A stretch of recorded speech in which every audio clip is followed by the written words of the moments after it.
All right, well, let's jump into it. We were talking with these guys about how we're going to take a little break between Christmas and New Year's. I've been doing this since the pandemic started. I think you're like the 62nd or 63rd person I've talked to, Sal. I need to catch up on some of them, yeah. But we're going to take a little break between, I say we, it's just me really going to take a break between Christmas and New Year's, and then come back in the new year, and we're going to get some other perspectives from event directors and kayakers and all kinds of stuff. Right. Yeah, so if you ever think of questions or anything that you want to hear from people, pass it over. Okay, will do. But tell us your story, Sal. Well, when I was a little girl in Jersey growing up, we didn't have any indoor swimming pools. So we learnt to swim in the sea. We have an outdoor seawater Lido pool here that's filled up every day, twice a day with the high tides that we have.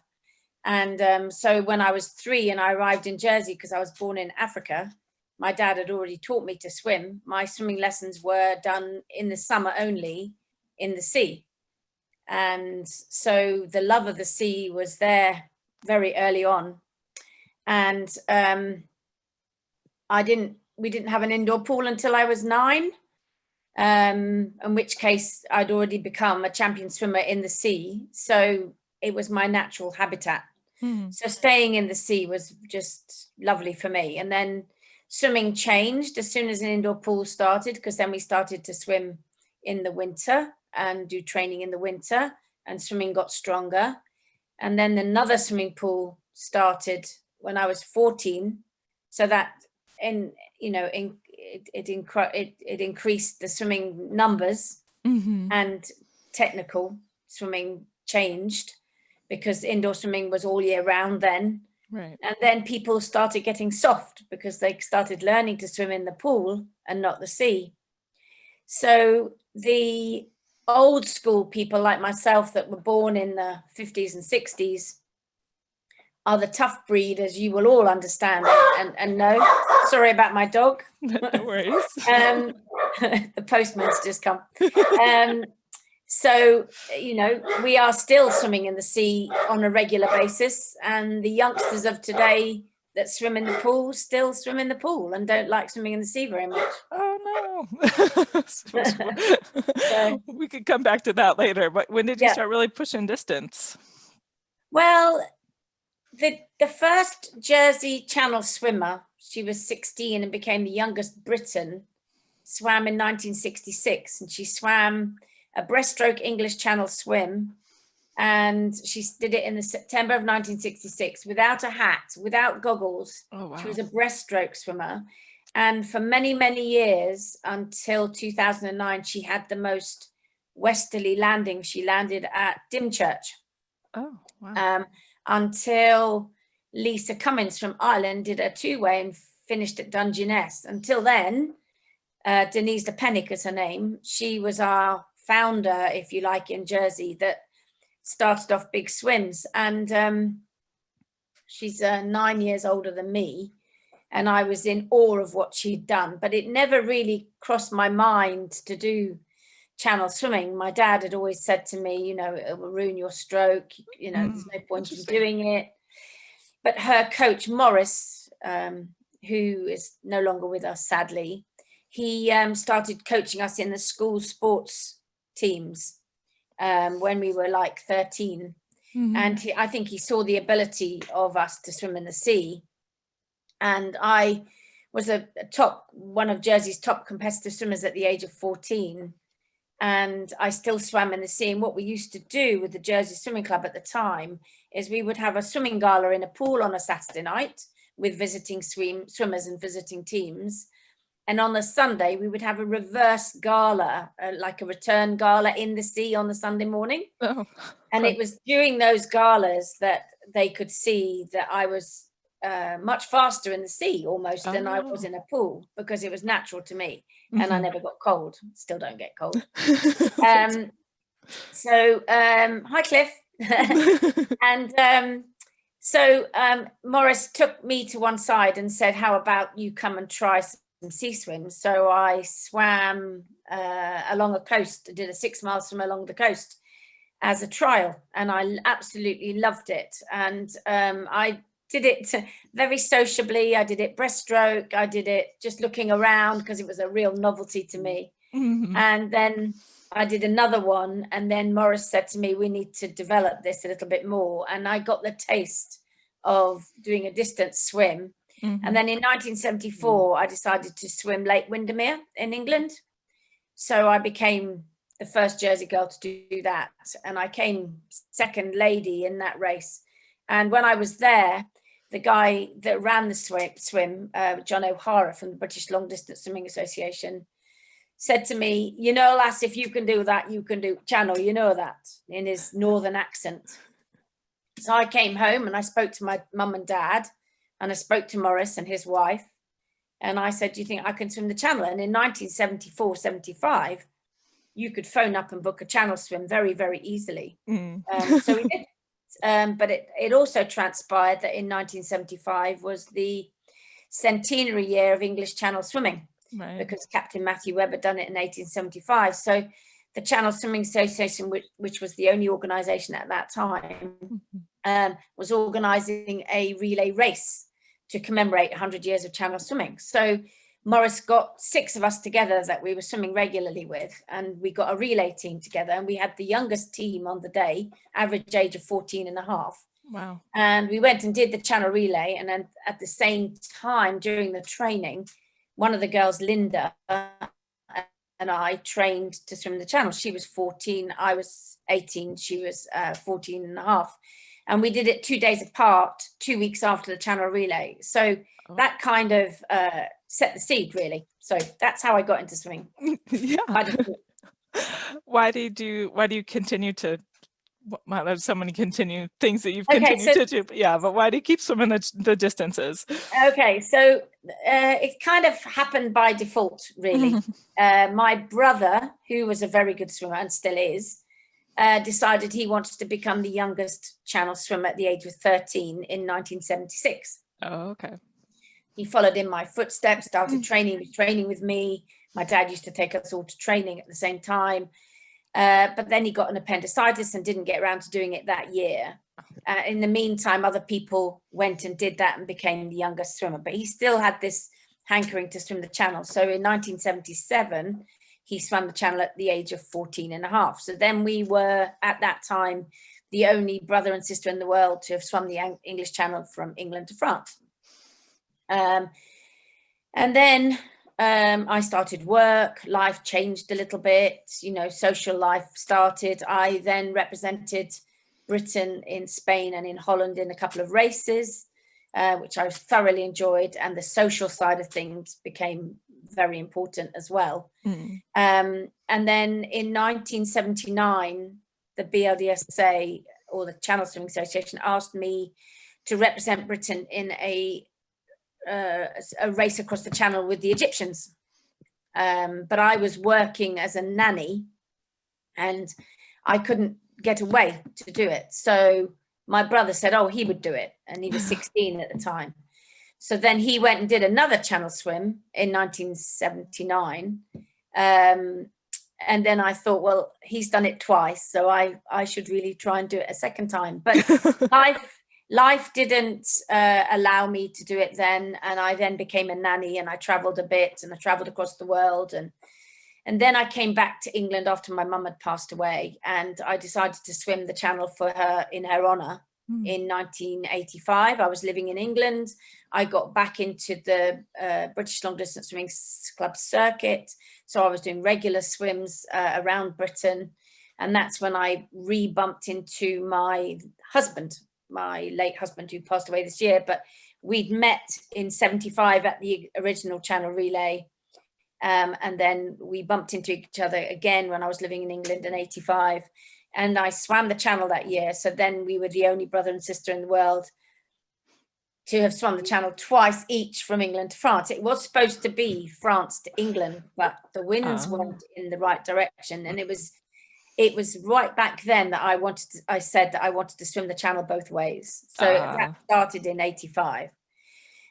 So I did another England-France. And then I came back to Jersey, settled, and then I got married. We started a business, and then life just took over, and then in 1992, I think I decided I wanted to swim. I'd actually swam the channel. I then did a few other things in the 80s. And then I started a business, so my time wasn't my own.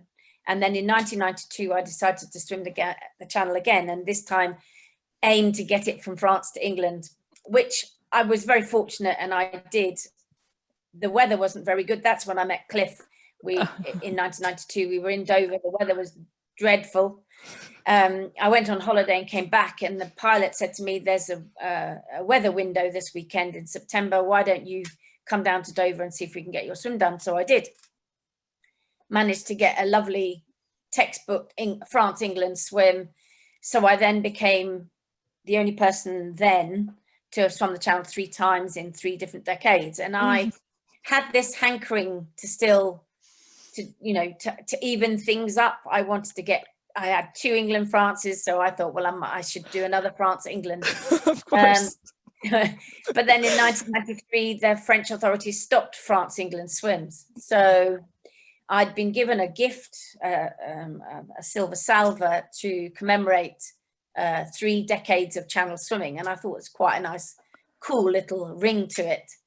So I then went on and I did some other swims. I did, a few other things. And then, so that was 1992. And then in 2005, I stopped my business and started working for a new company. And at the opening ceremony of this pool, the managers said to me, well, if you're going to do another channel swim, and I said, well, if I'm going to do another channel swim and I want to do a France-England, but you can only do a France-England if you do a 2-way. So the seed was sown then, and the company that I was working for said that they would pay for it. Oh, wow. So that was 2003 when that opened. And then in 2005, I decided to give it a go. And that was Cliff's first time on my boat. So in 2005, along with 6 other Jersey Channel swimmers, we all swam the channel in that year.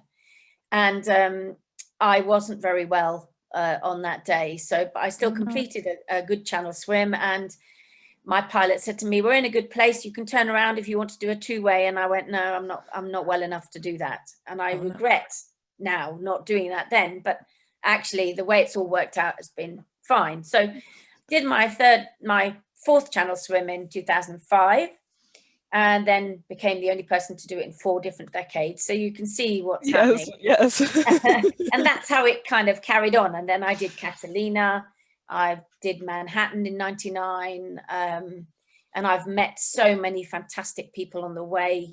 The swimming family we all talk about is so important. You learn so much from others. You gain valuable family friends through swimming. Yeah. Most of my friends are swimming friends around the world, which is fabulous. So that was 2005. And then a local swimmer had swum the channel once and then swum the channel again. She got cancer. She decided to do a 2-way channel and said, why don't we train together? And that was 2013. I was actually planning to do it 10 years after my previous one, which would have been 2015, which would have been nice, because then I could have finished in 2015 on a high with a 2-way. But she wanted to do it in 2013, so we both booked, we both trained. Again, I went in the water first, and I was very poorly and was sick a lot, and managed to complete a 1-way, but didn't get the 2-way done. So that was 5 decades. Wow. So then Wendy went on and did her 2-way a month later, which was fantastic. And so the cogs were still turning about the 2-way, the dreaded 2-way. So I did that swim. I booked my 2-way for 2014, got a tide, never even got to Dover because the weather was so bad. Oh, goodness. 2015 was, again, I went to Dover and never got in the water because the weather was so bad. So I then relinquished my managerial position at work to try and concentrate on myself, cut down my workload, My husband wasn't 100%, so I had a combination of a lot of things going on. So 2016 was the year that I devoted to myself and to my husband and to my two-way, and managed to get that completed in 2016, which made it all the more sweeter, because it was I became the oldest person to do a two-way English Channel in August 2016, and Cliff was on the boat, thankfully. And I finished it on my 41st anniversary of my first Channel swim. So that was even cooler, really, awesome. To do that. So yeah, so that's where we are, really. Yeah, that's succinctly. Right. Yeah, Sally sent me her CV, and I was like, I only have 250 words. So we're working on a little summary for that. But can you tell me what it feels like for you when you finish a marathon swim? How does that feel to you? For me, it's a difficult thing to explain, because I know people don't feel like this, but I always visualize the finish before I start. So I always visualize myself finishing. Yep. I have never, ever gone in the water thinking, I'm not going to do this, or I'm not going to complete it. That's just not in my nature. I'm very fortunate that way. Swimming has always been very natural to me. I've never had a problem with the training. I've never had a problem with kind of applying myself to swimming a distance. When I did the two-way, everybody said to me, how can you swim for 36.5 hours? And I go, I don't train myself to swim for 36.5 hours. Right. I trained myself to swim to France and come back to England. And that was in my mindset. There was never a moment on that 36.5 hours that I ever thought or considered getting out. There's a lot of people go in with doubts, and I've always said to people, if you have a doubt, don't even start, because that's not, it's about a positive mental attitude. Yep. You don't train yourself to swim for 12 hours.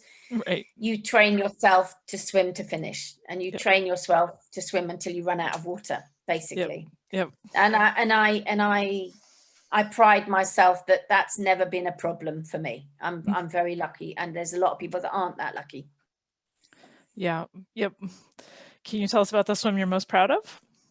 My two-way. Your two-way. Yeah. My two-way is definitely my pièce de résistance. I did Lake Tahoe last year as well. That was a different swim altogether, because it was a lake swim. I'd done a couple of lake swims before, but when I got to Lake Tahoe last year and I stood at the end of the lake and you can't see the end of it, I was a bit overwhelmed as how big it was. I know it was 21 miles, which is the same distance as the English Channel, but you stand in Dover on a clear day, you can see France. You stand at the end of Lake Tahoe, you can't see the start of the swim because it's around a corner. And unfortunately, I got altitude sickness during the swim. So for the last 8 hours, I was being very, very ill, sick to my stomach. And that was really uncomfortable, but there was no way I was going to get out, you know. I was going to finish by hook or by crook. So both those swims, there's not very many swims I haven't enjoyed.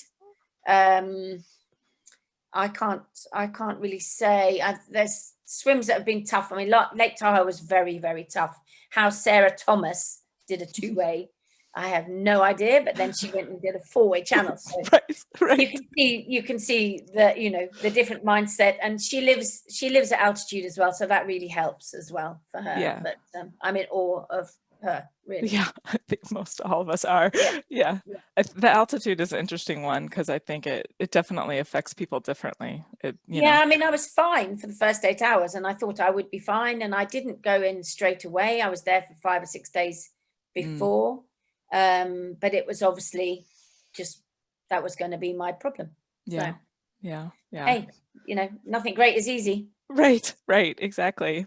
So how do you get through some of those tough parts when you're sick and you're swimming and you're not getting out no matter what? How do you talk yourself to keep going? You just have to get on with it. You know, you can't make a big song and dance about it. when you're throwing up and people on the boat are going, come on, you go, get in here and try it yourself. You do feel like saying that sometimes, but you know, you just have to get on with it, really. Yeah. Is that what you coach people when you tell them Yeah. when you're, Yeah, and it's interesting because when my husband passed away, one of his RAF mates set up a fun swim challenge for people to do around the world, and it was called Shut Up and Swim. It was just a mile, but everybody around the world was going, that's exactly what Charlie would have said. And that's kind of my attitude, is just get on with it. You know, you can't say that to people anymore, but you know, I'm a tough cookie, and I think that, you know, again, if people have doubts, I recommend that they don't even start. My coach Morris said to me once, when I was in Dover and the weather was bad, and I'd actually phoned him up and said, this is awful, the weather's dreadful, I don't know if I can do it. And he said, if you don't think you can do it, don't get in the water. When I came back from holiday, the weather was lovely. It changed my mindset completely. There was no question, you know. And it is all about up here. Yeah. Yeah, it is. What's the estimation you give to your coaching prospects about the mental versus physical? I've heard varying numbers. Well, it's 80%. I would say 80% mental, if not more. Really, you know, it's all about the mindset. Yeah, it really is. Is there anything else you do to like support that mindset? You mentioned that you're just kind of a positive person, and so you that you have. I try and help as many people as I can. I have an annual swimming camp every year, and we have a lot of fun with it. And I believe that if you have fun with it, then, you know, you will keep doing it. And in fact, I believe that the more fun you have, the more enjoyable it is, the more you'll do it. And I think that if people, and lots of people have come to me and said, I'd like to swim the channel. And I'd go, and I always ask what sort of swimming experience they've had before. And if they haven't had any, I ask them to give a 5-year window from saying you want to swim the channel to when you book your channel swim. And I've done that for them, book their channel swim for 5 years in advance. And then in that 5 years, we'll get, in the first year, maybe a 3-hour and a 6-hour swim done, so they can practice feeding, practice swimming, and just see if they like being in the water for that length of time, because that's really, really important, that you can be comfortable in the water and get used to waves. And we're fortunate that we don't have lakes here, so it's an ideal, perfect training ground. It's like California, you know, you've got lots of sea everywhere that's at a good temperature to train. And so then I book backwards. So I book around Jersey Swim, which is 40 miles. I will book, you know, a Jersey to France swim before they go to the channel, so they know what it's like to leave a beach and finish on a beach. So they've got it in their head what it feels like, and they can picture it. And that seems to have worked for many, many people on the island, and for people I know. And it seems to be you know, a nice plan. And if they've got swimming experience, I have seen people do it in a year, and then they'll come back to me and they go, I wish I'd waited 3 years and done it slowly over 3 years, because it became really hard. And those people who did it in a year have never swum again, because it wasn't much fun. Interesting. So, and I believe that, you know, the reason I'm still swimming is because I just love being in the sea, and I love swimming with friends. Really. Yeah, that's fantastic. Yeah, I love that recommendation over the 5-year window. It's interesting though, like just where you are compared to where, you know, we are in America, like just that the channel is so accessible that you can, that you have people coming and approaching you about swimming the channel when they've, you know, maybe haven't done anything else. Oh, you'd be amazed how many people think they can just swim the channel because they think it's just another swim. And it's not about the swim. It's about everything that goes with it. It's about the feeding. It's about the currents. It's about the way that the actual channel swim doesn't start until you are within that 3-mile radius of the French coast, because that's when the going gets really tough. And anybody who swum the channel that's not a fast swimmer, and there aren't that many fast swimmers that can just say we sprinted across, or record breakers can, but you know, the general public will struggle when they get to that 3-mile marker. You know, and that's when that's when you need the old grey matter to kick in. Right, right. Someone had asked why France stopped allowing swims from their side. Do you know that? Not quite sure. It's a political thing. I don't know if Cliff knows the reason. I don't know. I think it's a French Coast Guard thing. Mm. And I always joked and I said, you know, when people swim from England to France, and the people who have sadly passed away have passed away within that 3-mile radius of the French coast in general. So the French have to go and sort them out. So logically, if the French let people swim from France, right, and they had the same problem in England, they would die in the English waters and they wouldn't have to worry about it. But, you know, I was trying to turn it around into a positive thing, but that's a good quality. That's a good yeah. I love that. Yeah, I did want to say I'm really sorry for your loss of your husband this year. Thank you. He's still with me all the time. Yeah, he was a very big influence on my life and my greatest supporter. So he's still with me, and my channel swim next year, which is going to be my 6th decade channel swim, which had to be postponed from this year, will be in his memory for him. So that's wonderful. Good. Yeah, looking forward to it. How's the pandemic been for you? It's been an interesting one. The first lockdown we had from March until end of May, June, was very stringent. People were, you know, we're not in a lockdown right now. We're just, people are being very careful and, you know, wearing masks in public places. The restaurants and cafes are still open, and people are wearing masks in shops. We don't have a huge amount of cases. I think we've got 162 cases. They're all isolated. The track and trace system here is very good. You get tested on arrival at Jersey Airport or Jersey Harbours. There's very few flights coming in at the moment because of the UK lockdown. So that stopped a lot of the cases coming in, but it's got into the community. So a lot of the students are now spreading it a little bit. But nobody has died of COVID since March. So I think that the Jersey government are dealing with it and looking after it is very well. You go into a cafe or a restaurant, there's a code on the walls. You track and trace so people know where you are. If there's a problem, you get communicated with straight away. So Jersey's, I think, doing it very well. There are more stringent restrictions coming in this week, I think, so that we can be ready for Christmas. Right. But, you know, I spend my life on my own with my dog, walking outside or swimming in the sea with a little bubble of 5 or 6 people. So, you know, as long as you live sensibly and be careful, I think we're okay. Yeah. Yep. Have you had any, I guess some of like the mental positive attitude, is any of that kind of from swimming, is it carried over to your life, or do you feel like it Yeah, I think it's with me all the time. You know, I don't think I suffer fools gladly. I say things as they are because that's the way I am. And if there's a lot of people that can't cope with that, but I think I've mellowed since I turned 60 a little bit. Since I got my dog, I think I've become a bit more gentle, a bit more, you know.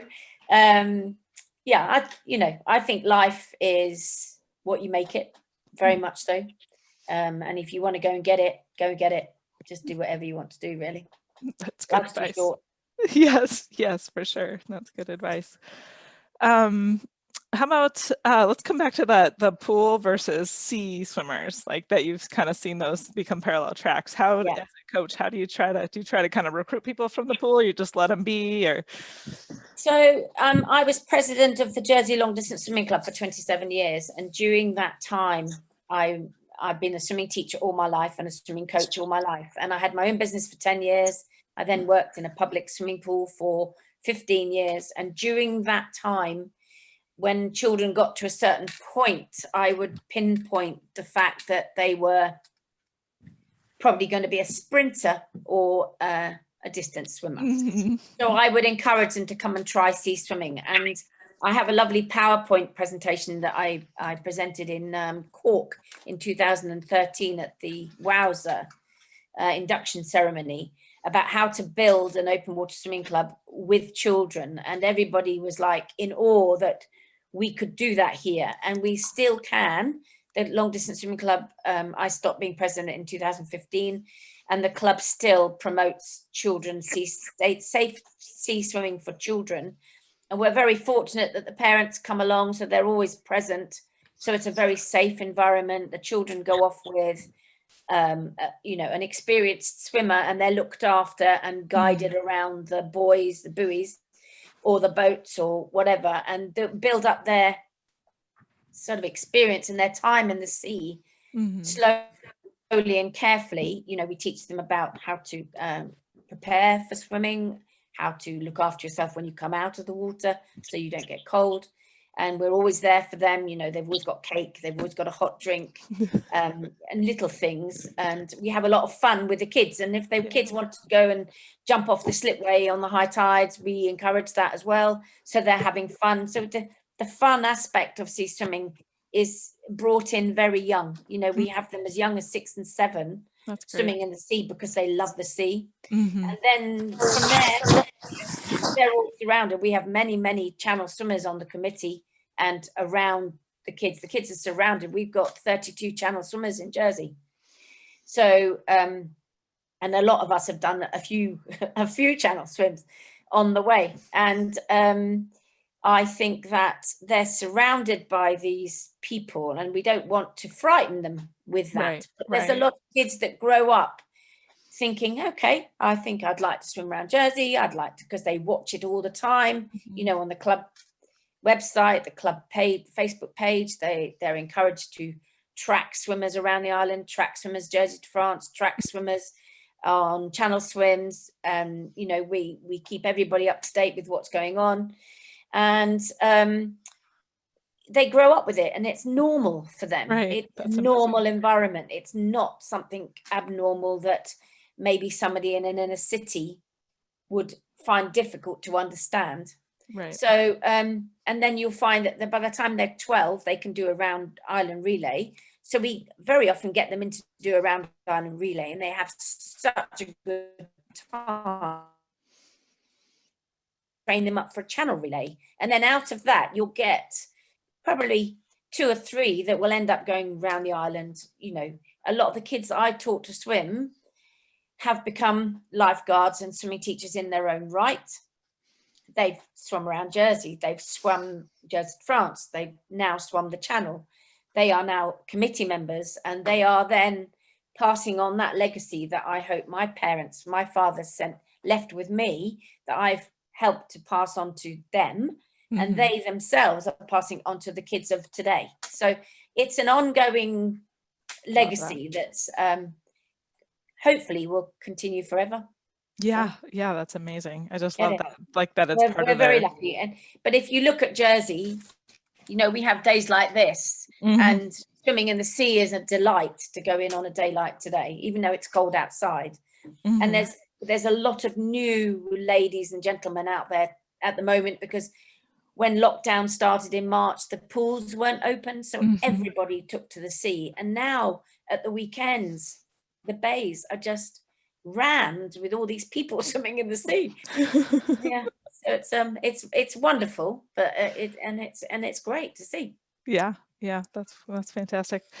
I might tap you for that PowerPoint presentation if you don't mind sharing it. Trying to get more open water swimmers where we're at.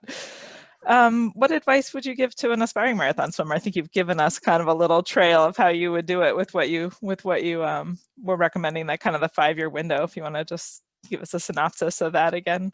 Well, it depends where you are.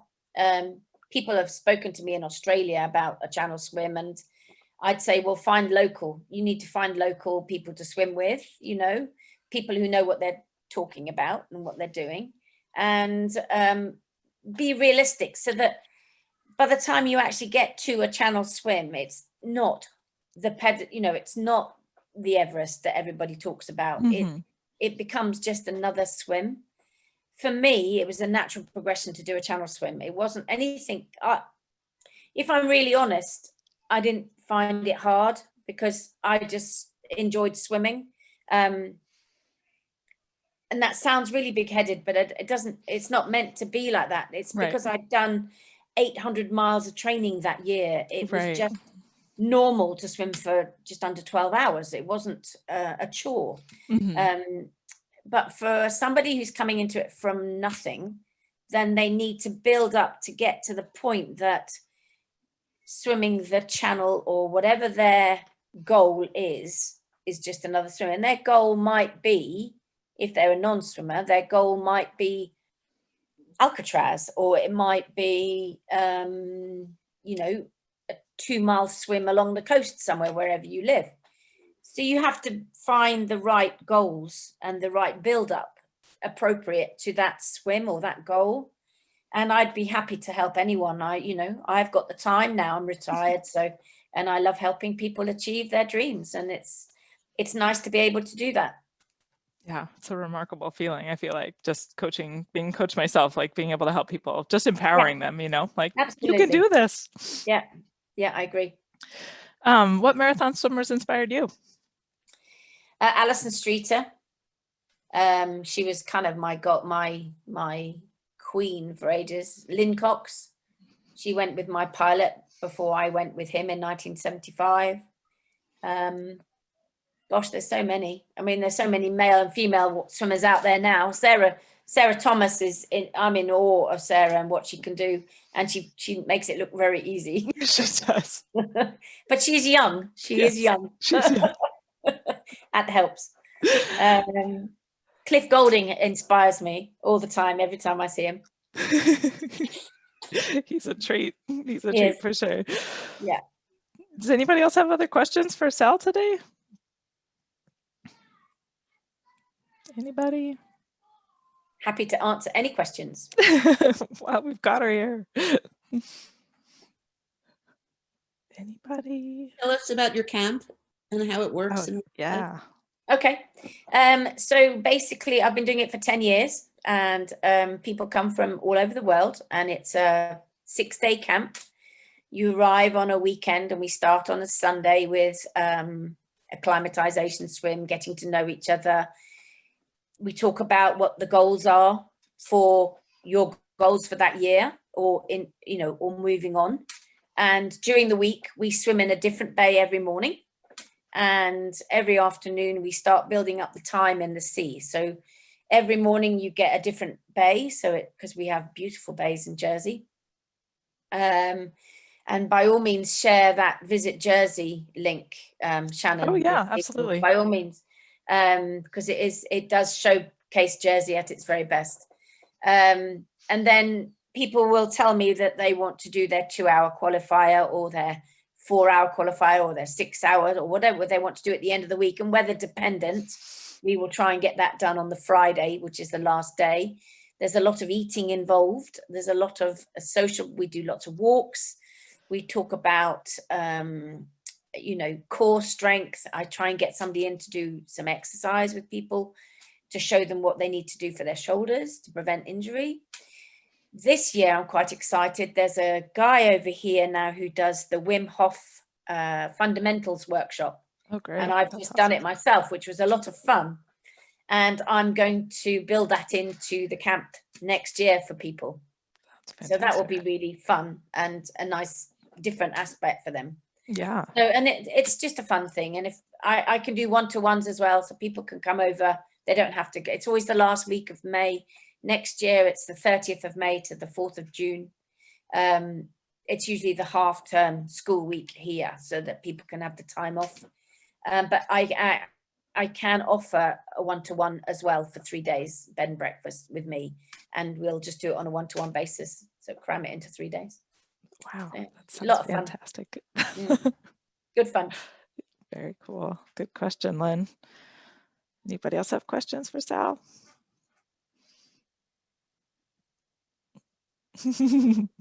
No. No. Scared.